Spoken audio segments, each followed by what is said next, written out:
My coworker told me to dress nicer if I wanted clients to take me seriously. So I wore a black suit, pulled my hair back, and walked into the quarterly review with a 90-page report he'd forgotten to do. When the CFO asked who led the project, I said, "Not him." My coworker tried to speak. I said, "You told me to dress for the job. I'm here for yours." I've worked in corporate strategy for a little over 5.5 years. It's not flashy work. It's long hours, lots of spreadsheets, research, and more meetings than anyone needs in one lifetime. I'm good at it, though. I don't play loud or flashy. I get my stuff done, and I try to do it well. The office isn't a fashion show to me. I've always been a quiet dresser. Comfortable slacks, neutral tops, nothing too tight or attention-seeking. My shoes are usually flats, and my hair's either tied back or just left as is. It's never been something I thought about much. I show up to work, not to impress. At least that's what I thought mattered. Apparently, not everyone sees it that way. There's this guy on my team, Marcus. He started a little over a year after me, and right away he acted like he ran the place. Loud voice. Flashy clothes. Always name-dropping or repeating what the higher-up said as if it was his original thought. The type who talks in buzzwords and memorized phrases, but doesn't really say anything. Somehow, though, people liked him. Or, at least they didn't question him. Over the last few months, we'd been without a direct manager. Ours left suddenly, and the CFO had been stepping in while they figured out who to promote. Everyone knew someone on the team was going to get bumped up. And Marcus clearly thought it would be him. He started doing this thing where he'd try to mentor me, talking to me like I was new, asking if I understood things I've done a dozen times, making comments about how presentation is everything, or how clients respond to polish. I usually ignored it. Not worth the fight. But there was this one night that changed everything. It was a Thursday. We had a big quarterly review meeting coming up in about 2 weeks. Marcus had been assigned to lead the report, pull together the data, and prepare the presentation for leadership. It's the kind of thing that makes or breaks someone's shot at a promotion. That night, we were the only two left in the office. It was after 6:30. I was cleaning up some analysis I had promised to email out, nothing major.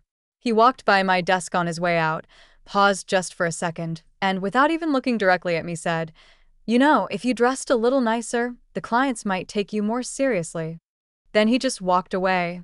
He said it like he was doing me a favor. No smirk, no sarcasm. Just that kind of smug, soft voice men use when they're trying to sound helpful, but are actually just being cruel. I didn't respond. I just sat there, staring at my screen. I remember feeling my face get hot. Not from shame, at least not only that. It was humiliation mixed with something else. Like I'd been punched quietly in the chest. The fact that he thought he could say that and just walk off like nothing, like he was right. I went home that night and couldn't sleep. I kept thinking about how this guy was about to walk into that quarterly meeting with nothing prepared and somehow still be considered for promotion because he wore tailored suits and said words like synergy with a straight face. The more I thought about it, the more angry I got. Not loud angry. Quiet, slow burning. Keep you up all night angry. The next morning, I came in early. I started going through our files. Emails. Charts. Meeting notes. I opened up an empty document and started building a skeleton of what the quarterly report should look like. I didn't tell anyone. Not even Marcus. I just worked. He had no clue. Every day, I stayed late. Every day, he left at 5. He'd pass by my desk with his coat slung over his shoulder, telling me not to work too hard. Every night, I stayed behind, running the numbers, cleaning the data, writing the summaries, putting together visuals. I fact-checked everything 3 times. I didn't sleep much. Some nights, I didn't sleep at all. 10 days of that. The night before the review, I stayed in the office until almost 2 a.m. I printed 15 copies of the report, 90 pages each, full of data, projections, analysis, conclusions, color-coded tabs, organized appendices, clear summaries, and risk assessments. Everything our execs could possibly want. When I got home, I took a quick shower and pulled out the one suit I had that wasn't for funerals. Black. Tailored still had the tag on. I'd bought it years ago thinking I might wear it if I ever had to present to the board. I never had. Until now. I did my makeup, tied my hair back in a bun so tight it hurt, and showed up early to the meeting room. Marcus walked in and stopped for a second when he saw me. "Wow," he said. "Didn't know we had clients today." I didn't answer. He had nothing with him. No report. Just his laptop, which he opened and started pulling together a few half-finished slides. I sat across from him in silence, watching him try to fake confidence while clicking through unfinished work. Then the CFO walked in along with the other VPs. Everyone settled in. The CFO asked Marcus for the report. He clicked his mouse, pulled up a basic PowerPoint with maybe 8 slides, and started mumbling about how some data was still in process. I stood up, walked to the head of the table, and placed a thick binder in front of each person. "I have the full quarterly report," I said. They started flipping through the pages, eyes narrowing, heads nodding. One of the execs asked, "Who did this?" "I compiled it," I said. Marcus was assigned to lead, but he didn't begin. I didn't want us walking in here unprepared. Marcus looked up at me, and I'll never forget his face. He tried to say something. I cut him off. "You told me to dress for the job I want," I said. "I'm here for yours." The room went completely silent. Then the CFO looked down at the report again and asked me to walk them through the data. So I did. After that meeting, everything changed, but not in the way I expected. For the first day or two, people were quiet.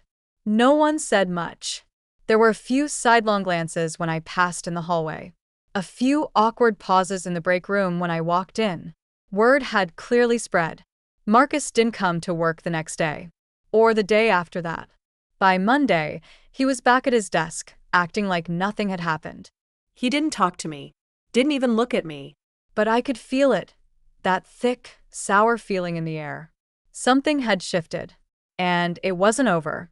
That week, I started getting copied on emails I'd never been looped into before. Senior managers were asking me for input. I got pulled into 2 leadership huddles.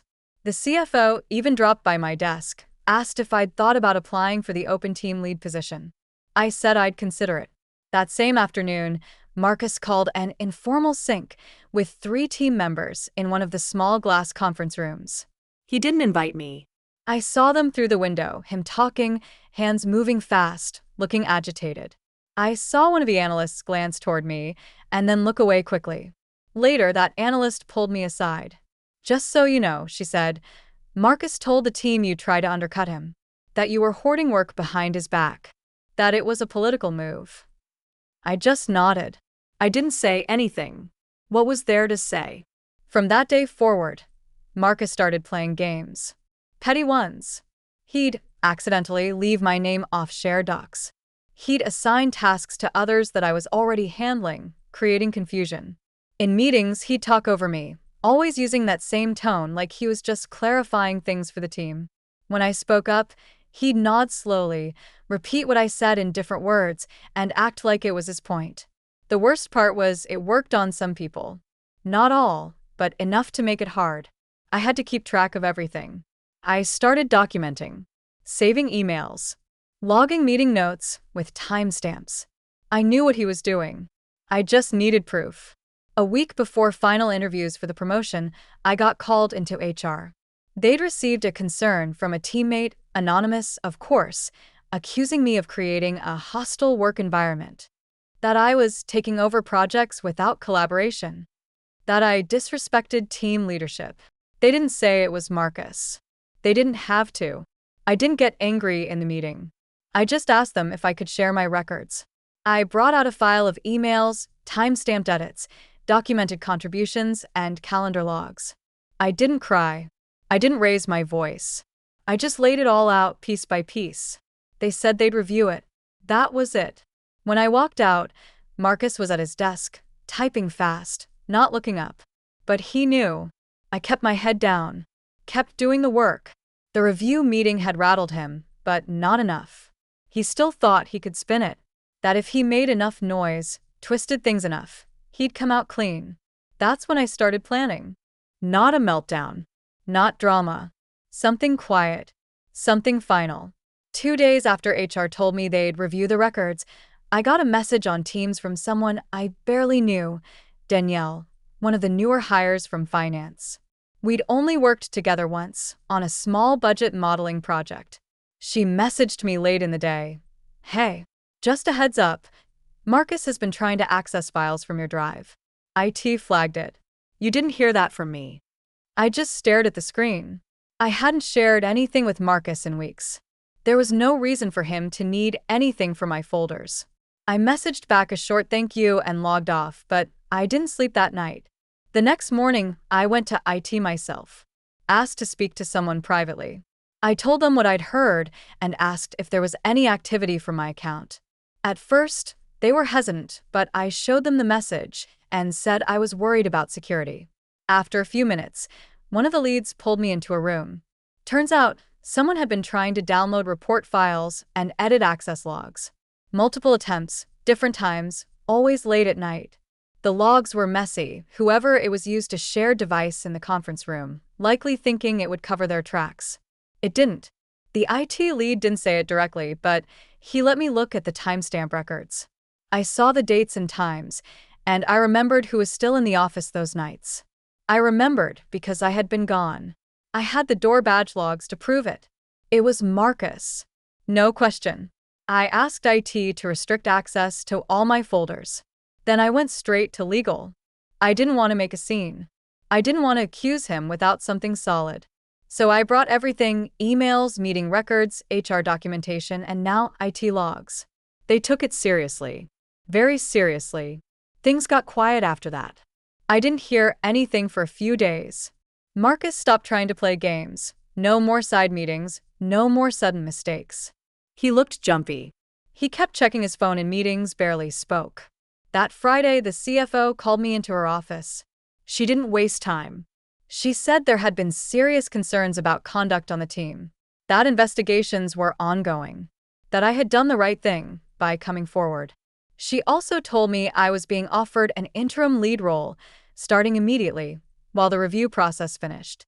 I was stunned. I said yes. That afternoon, Marcus was gone.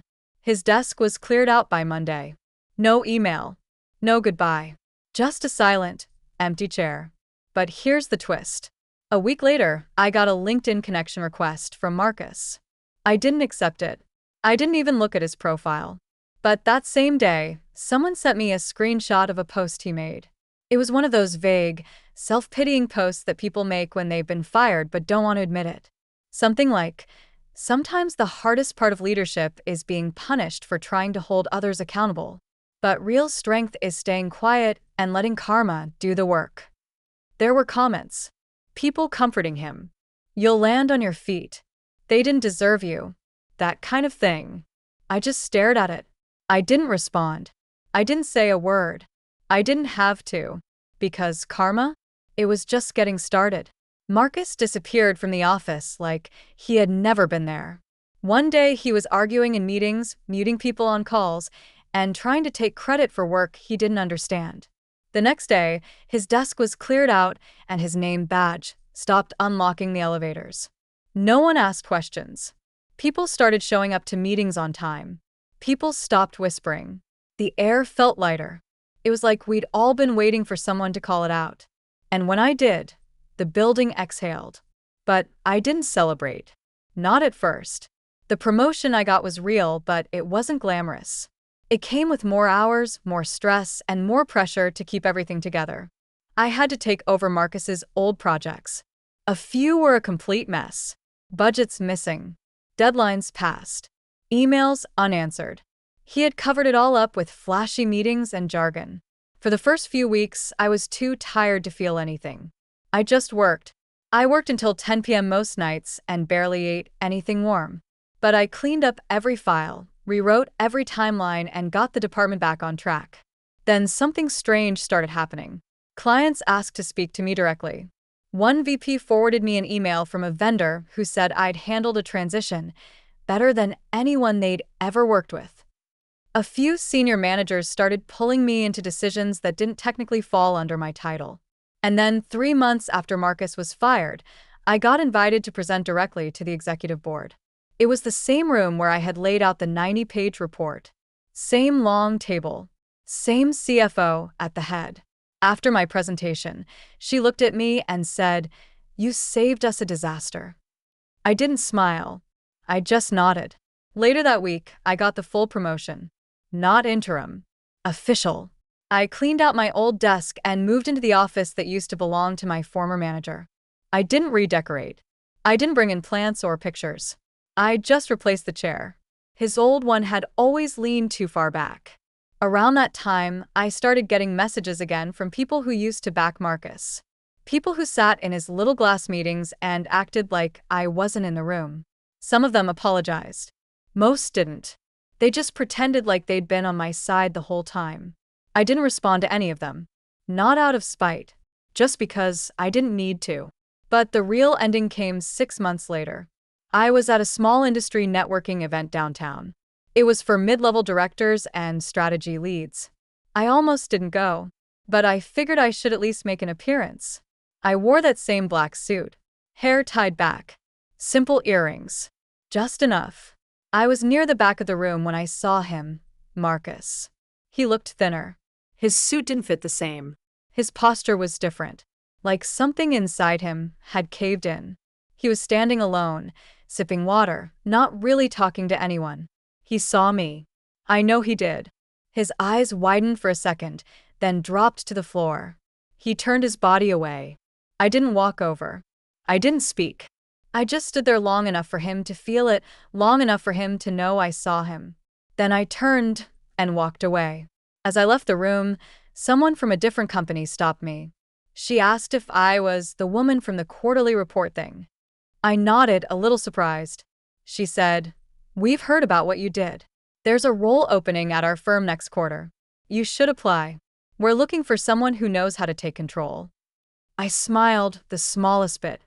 Said I'd think about it. I didn't look back at Marcus again. That was the real revenge. Not the report. Not the HR files. Not even the promotion. It was him watching me walk out of that room, knowing I never needed to raise my voice or take him down in front of a crowd. I just did the work. And when the moment came, I told the truth, clearly and without fear. He thought telling me to dress nicer would make me small.